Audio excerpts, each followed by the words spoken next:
আজিৰ জাতিৰ পিতা যেটো মহাত্মা গান্ধী জন্ম জয়ন্তী উদযাপন কৰাৰ উপলক্ষে দেখা গৈছে কোকৰাঝাৰ পাটগাঁৱত নিখিল বড়ো ছাত্ৰ সন্থাই এনেকৈ অস্ত্ৰ দাহন কৰা পৰিলক্ষিত কৰিছে এই মুহূৰ্তত দেখা গৈছে যেটো হিংসামুক্ত সমাজ গঢ়াৰ উপলক্ষে তেওঁলোকে এই প্ৰথমতে নিখিল বড়ো ছাত্ৰ সন্থাৰ সভাপতি আমাৰতে আছে যে দেখা গৈছে যে অহিংসাৰ যেটো পৰম পূজা যেটো জাতিৰ পিতা মহাত্মা গান্ধীৰ জন্ম জয়ন্তী দিনা অস্ত্ৰ দাহন কৰিছে এই মতে কি বাৰ্তা কেনেধৰণৰ বাৰ্তা বিলাক বিচাৰে নিখিল বড়ো ছাত্ৰ সন্থাই আজি অহিংসাৰ যি পূজাৰী মহাত্মা গান্ধীৰ এই জন্ম জয়ন্তী দিনটো যোনটো অহিংসাৰ মানে বিশ্ব অহিংসা দিৱস হিচাপে পালন কৰি আহিছে আমি এই দিনটোতে আজি শান্তিৰ কাৰণে একত্ৰিত হৈ পেলাই সে নো টু আৰ্মছ কোনো বন্দুক বাৰুদ যাতে আমাৰ বড়োভূমিত আৰু এই বড়োলেণ্ড অঞ্চলত যাতে আৰু পুনৰবাৰ নহয় কিয়নো আমি শান্তি বিচাৰি শান্তিৰ হকে অধিকাৰৰ হকে আমি শান্তি চুক্তি সম্পাদন কৰিলোঁ আৰু ইয়াৰ পিছত যিহেতু শান্তি বিৰাজমান হৈছে আজি সৰু সৰু কিছুমান গ্ৰুপে বন্দুক বাৰুদ লৈ আকৌ আন্দোলন কৰাৰ কাৰণে যি চিন্তা চৰ্চা কৰিছে আমি এই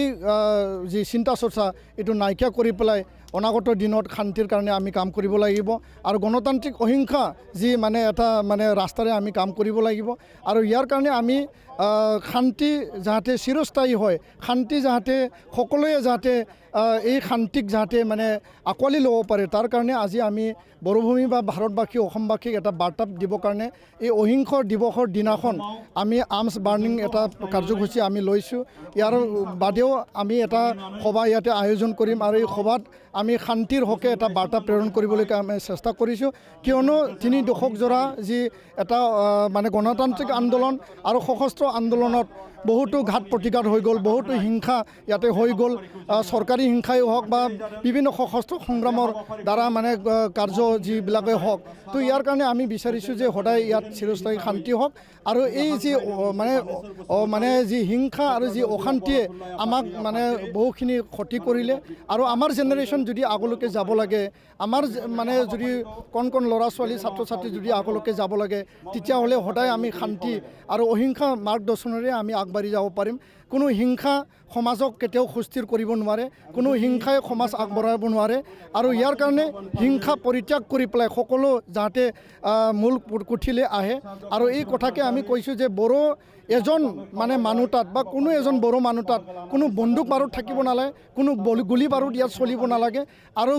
গুলি বাৰুদ আৰু বন্দুক সি চৰকাৰৰ গুলি বাৰুদ হওক বা কোনোবা সশস্ত্ৰ সংগ্ৰামেৰে গুলি বাৰুদ হওক আমি এইটো কেতিয়াও বিচৰা নাই আৰু এইটো নাইকিয়া কৰিবৰ কাৰণে আমি আজি এই এটা বৃহৎ এটা কাৰ্যসূচী লৈ পেলাই আমি সমাজক বা অসমবাসী ভাৰতবাসী আমি বাৰ্তা প্ৰেৰণ কৰিব বিচাৰিছোঁ পাৰে নেকি সশস্ত্ৰ সংগ্ৰাম যিটো বিটিআৰ চুক্তি কৰাৰ পিছতো যিটো বাজে সময় জন্ম লাভ কৰিছে অৱশ্যে তেওঁলোকে মূল সুঁতিত আহিছে আকৌ এনেকৈ আহিবনে নাহিব বুলি ভাবে নেকি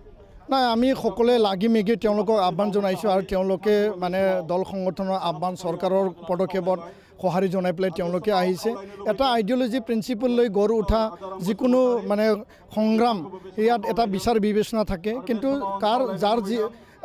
যিবিলাকৰ কোনো আইডিঅ'লজি প্ৰিন্সিপল নাই আৱেগত কিবা দুখত যিবিলাকে মানে আৱেগিক হৈ পেলাই সশস্ত্ৰ সংগ্ৰাম কৰিবলৈ যায় সেইবিলাক কেতিয়াও চিৰস্থায়ী নহয় আৰু সমাজৰ কাৰণে কোনো মংগলজনক নহয় মহাত্মা গান্ধীয়ে কৈ গৈছে যে মানে গণতান্ত্ৰিক পন্থাৰে আপুনি কথা ক'ব পাৰে আপুনি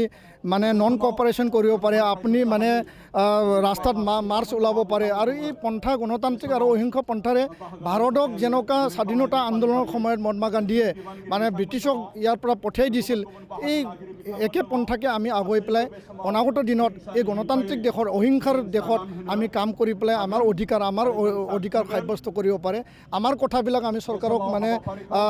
নজৰত আনিব পাৰে আৰু সমস্যা সমাধানৰ কাৰণে এইটোৱে উত্তম মানে এটা মাৰ্গদৰ্শন এই উত্তম মাৰ্গদৰ্শনটো হ'ল যে অহিংসা গণতান্ত্ৰিক আৰু শান্তিৰ পন্থাৰে আমি আন্দোলন কৰিব লাগিব কথা ক'ব লাগিব আৰু এই পন্থাৰে কাম কৰিলে সমাজখন সদায় সুস্থিৰ আৰু শান্তি হৈ থাকিব বুলি মই মানে ব্যক্ত কৰিব বিচাৰোঁ এয়া আছিল যে নিখিল বড়ো ছাত্ৰ সন্থাৰ সভাপতি নিখিল যিটো দীপেন বড়ো ইতিমধ্যে তেওঁ প্ৰকাশ কৰিছে হিংসাৰে কোনোমতে যিটো সমাজত মানে যিটো উন্নতি হ'ব নোৱাৰে প্ৰগতি হ'ব নোৱাৰে সেইবাবে আজি জাতিৰ পিতা মহাত্মা গান্ধীৰ জন্ম জয়ন্তীৰ দিনা যাতে বিশেষ এটা বাৰ্তা বিলাইছে যাতে শান্তি যদি বিচাৰে তেতিয়া অহিংসাৰ আমি পৰিহাৰ কৰিব লাগিব আৰু যিটো বিটিআৰত পুনৰ যিটো সশস্ত্ৰ সংগঠন যদি জন্ম লাভ নহয় তাৰ বাবে তেওঁলোকে বিশেষ এটা আজি সভাতলীৰ পৰা তেওঁলোকে বাৰ্তা বিলাইছে যাতে বিটিআৰৰ যিটো শান্তি আৰু প্ৰগতি আৰু উন্নতিৰ বাবে যিটো সকলোৱে যিটো আগবাঢ়ি যাব পাৰে এয়ালৈ তেওঁলোকে যিটো নিখিল বড়ো ছাত্ৰ সন্থাই আজি বিশেষ দিনটোত বাৰ্তা বিলাইছে এই সভাতলীৰ পৰাই।